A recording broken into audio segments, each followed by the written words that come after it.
Welcome to the Money RX for CRNAs podcast. Today we're asking the question, I have $2 million saved for retirement. How much can I actually spend? If you're a CRNA or other type of nurse with substantial savings, then this episode is for you. We're going to walk through a case study, names changed of course, to show you exactly how to determine your sustainable spending in retirement. And here's what might surprise you. It's not just about the number in your account. 3 strategic changes can mean the difference between struggling through retirement and living the premium lifestyle you have earned. Okay, so let's jump in and meet Sarah and Mike. Sarah is a 60-year-old CRNA with 25 years of experience at a major medical center. Mike, also age 60, works as a CRNA as well at an outpatient surgery center. Combined, they're earning $420,000 per year. Sarah makes $230,000 and Mike brings in $190,000. And here's a look at their current financial picture. Sarah has a 403B worth $980,000. Sarah has a Roth IRA worth $40,000. Mike also has a 403B worth $740,000, and Mike also has a Roth IRA worth $35,000. They have a joint taxable account worth $285,000, and they have an emergency savings account that has about $65,000 in it. And they have $650,000 of home equity. So their total liquid retirement assets are $2.1 million. Now, they're asking the same question you might be. Can we retire at 65? And if so, how much can we spend? But here's where it gets interesting. Their first attempt at retirement planning showed that they were in trouble, pretty big trouble. Sarah and Mike did what most people do. They looked at their current expenses and said, we need about $12,000 per month in retirement, plus another $3,000 monthly for travel. So $15,000 total. That's $180,000 per year. They also wisely factored in healthcare costs before Medicare kicks in, roughly $20,000 per month combined for private insurance. And when they ran the numbers, here's what happened. Years 1 and 2 of retirement, ages 65 to 67, with no Social Security yet. Their monthly expenses would be $15,000, health care of $2,000, and taxes on their withdrawals of $3,500. Their total monthly need from their portfolio, $20,500. That's $246,000 per year coming out of their $2.1 million portfolio. The withdrawal rate was nearly 12% in the first year. And their portfolio projection looked like this. It starts at $2.1 million, grows to maybe $2.4 million by retirement, and then gets decimated. They'd be broke by age 75. So the answer to can we retire at 65 was a hard no. But that was before we made 3 critical adjustments. The first strategic change was a reality check on their expenses. Now here's the mistake most people make. They take their current monthly expenses and assume they'll stay the same for the next 30 years. But let's be realistic about that $3,000 monthly travel budget. I asked Sarah and Mike, at age 85, are you really going to spend $36,000 per year on travel like you will at age 65? And the answer, obviously, was no. We'll probably travel heavily for maybe the first 10 to 12 years of retirement, but after that, maybe small trips to see family, but nothing like international travel that we're planning early on. So we separated this out. We did base living expenses of $12,000 per month, and we'll keep that ongoing forever. Then we added a premium travel budget, $3,000 per month, for the first 10 years only. Now, this one change dropped their annual needs from $180,000 to $144,000 after year 10. But we weren't done. The second strategic change was optimizing their portfolio allocation. Now, Sarah and Mike had fallen into the I'm 60, so I need a conservative 60-40 portfolio trap. But here's what most CRNAs don't realize. If you're retiring at 65, you have a 30-year retirement ahead of you. That's 3 decades your money needs to last. Now, a 60-40 portfolio assumes about 7% in annual returns. But what if we could get 7.5% or 8% with a slightly more aggressive allocation? After analyzing their risk capacity, not just their tolerance, we move them to a 70-30 stock to bond allocation.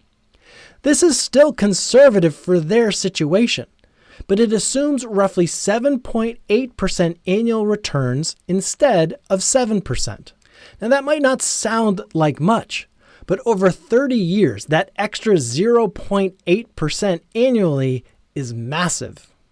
The third strategic change was tax optimization through Roth conversions. This is where CRNAs have a huge advantage that most don't use. Look at Sarah and Mike's situation. Nearly $1.7 million in pre-tax 403(b) accounts.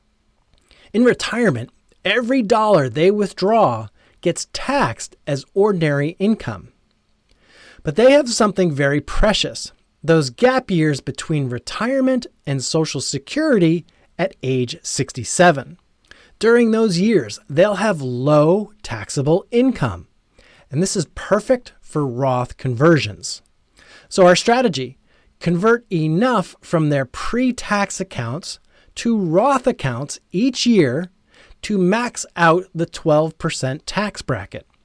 Some years that might be $50,000, while other years up to $75,000. Now, this does 3 things. 1, it gets more money into tax-free Roth accounts.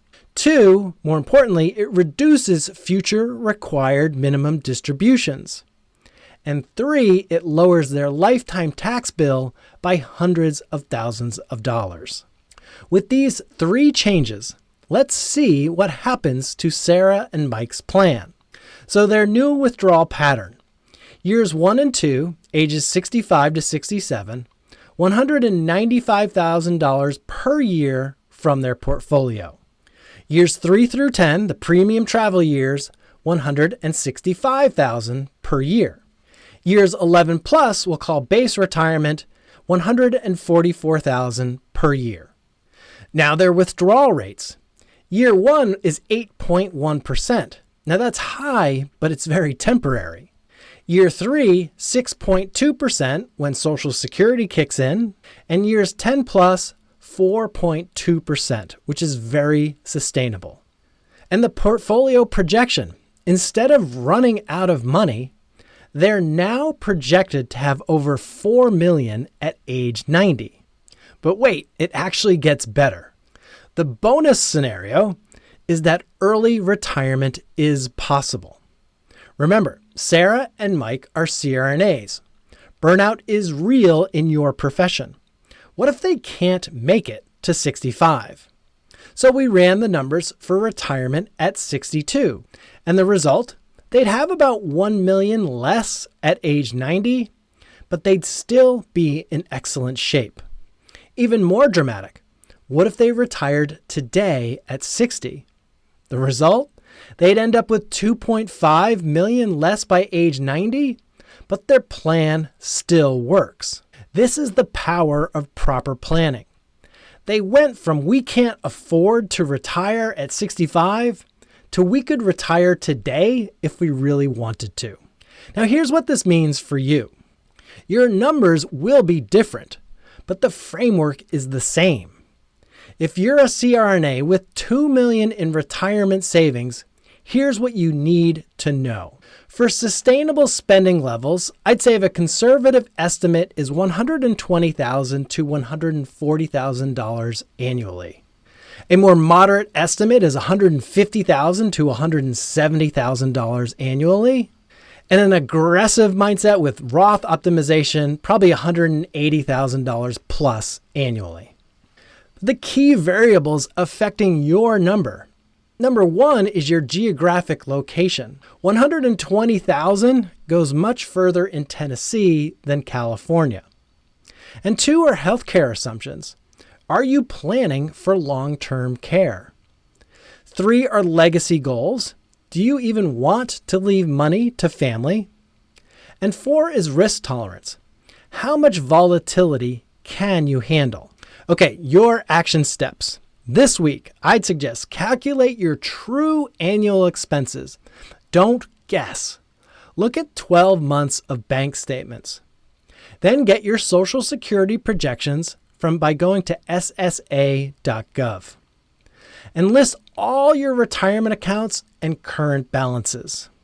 And then this month, separate your expenses into base needs versus nice to haves. Research Roth conversion opportunities and consider whether your portfolio allocation matches your timeline. And most importantly, model different scenarios. What if you retire at 62 instead of 65? What if you have a health issue that forces early retirement? Remember, as CRNAs, you have unique advantages. You have high income. You can save a substantial amount even starting later in your career. You also have professional discipline. You follow protocols, which serves you very well in financial planning. And you also have career flexibility. Many CRNAs can transition to per diem work rather than full retirement. But of course, you also face unique challenges. The physical demands.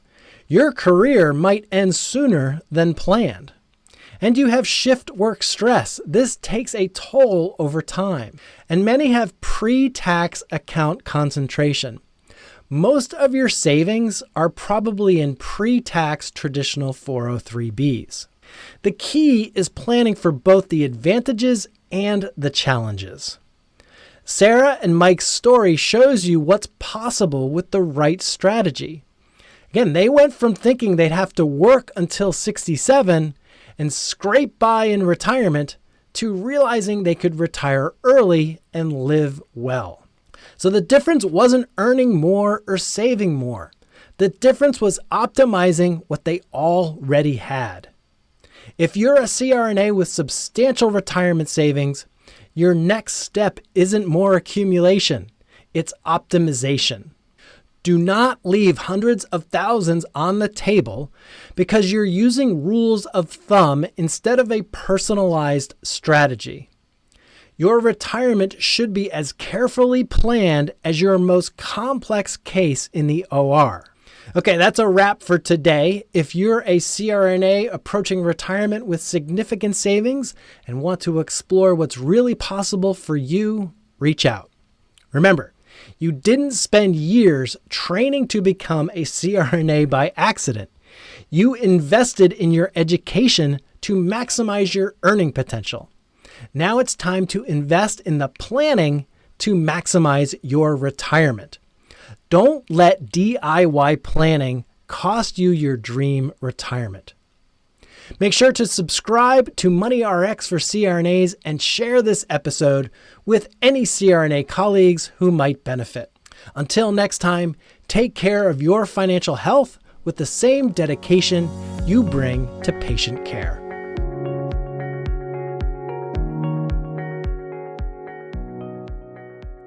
This podcast is for informational and entertainment purposes only. It should not be relied upon as a basis for investment decisions. This podcast does not engage in rendering legal, financial, or other professional services.